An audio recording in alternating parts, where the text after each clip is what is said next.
When I was a boy, growing up in a small village in Quebec, two events were mandatory: the Mass on Sunday and the Saturday night hockey game.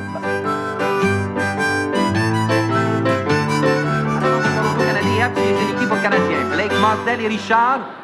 Voilà la mise au jeu. La caoutchouc passe de Masdell à Blake. Blake se rend jusqu'au centre de la glace, s'approche de l'échec par Émile Bouchard qui reprend la rondelle. Les deux se bousculent le long de la clôture. Et l'arbitre siffle hors-jeu. 33 secondes dans cette troisième période. Et toujours Canadien 2, Toronto 2. La rondelle est mise au jeu. Émile Bouchard reçoit la rondelle à la ligne bleue. Il lance vers le filet de Broda. Le disque est pris par Stewart, qui à son tour lance le caoutchouc à la ligne bleue. Et c'est Blake qui reçoit la rondelle. Passe à Masdell. Masdell à Richard. Richard lance. Et goal! Maurice Richard. C'est maintenant 3-2 pour le Canadien. Alors qu'il ne reste plus que 14 secondes à jouer en troisième période. Maurice Richard avec des passes de Blake et Masdell. Plusieurs joueurs du tricolore sont sur la glace pour féliciter Richard.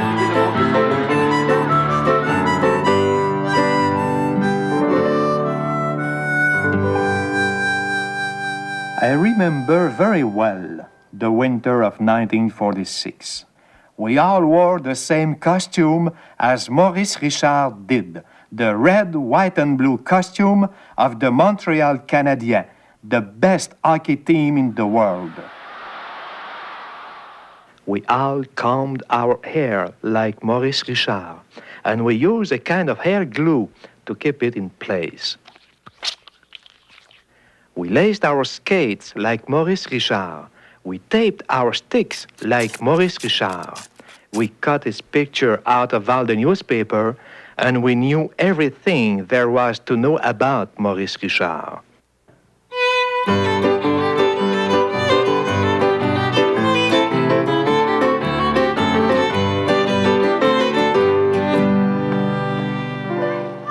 On the ice, when the referee blew his whistle,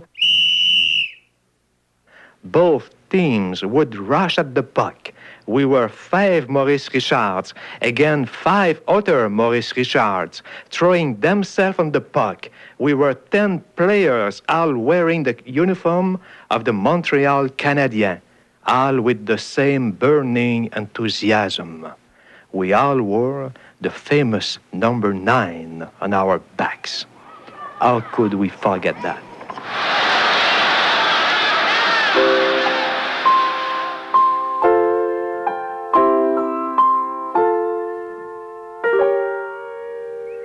One day, my Montreal Canadien sweater was too small for me, and it was ripped in several places. My mother told me, "If you wear that old sweater, people are going to think we are poor." And then she did what she did whenever we needed clothes. She started to look through the catalog that the Eaton Company in Montreal sent us every year. My mother was proud. She never wanted to buy our clothes at the general store. The only clothes that were good enough for us were the latest styles from Eaton's catalog. My mother did not like the order forms that were included in the catalog. There was too much English on them, and she did not understand a word of it. When she ordered my hockey sweater, she did what she always did. She took our writing pad and wrote in her fine school teacher's hand, "Dear Mr. Eaton, would you be so kind as to send me a Canadian hockey sweater for my boy, Rock, who is 10 years old and a little bit tall for his age. Dr. Robitaille thinks he's a little too thin. I'm sending you $3, please. Send me the change, if there's any. I hope your packing will be better than it was last time."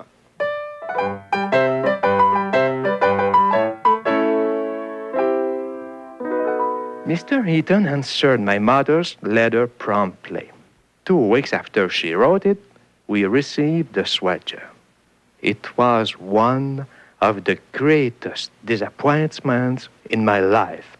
Instead of the red, white, and blue Montreal Canadien sweater, Monsieur Eaton had sent the blue and white sweater of the Toronto Maple Leafs.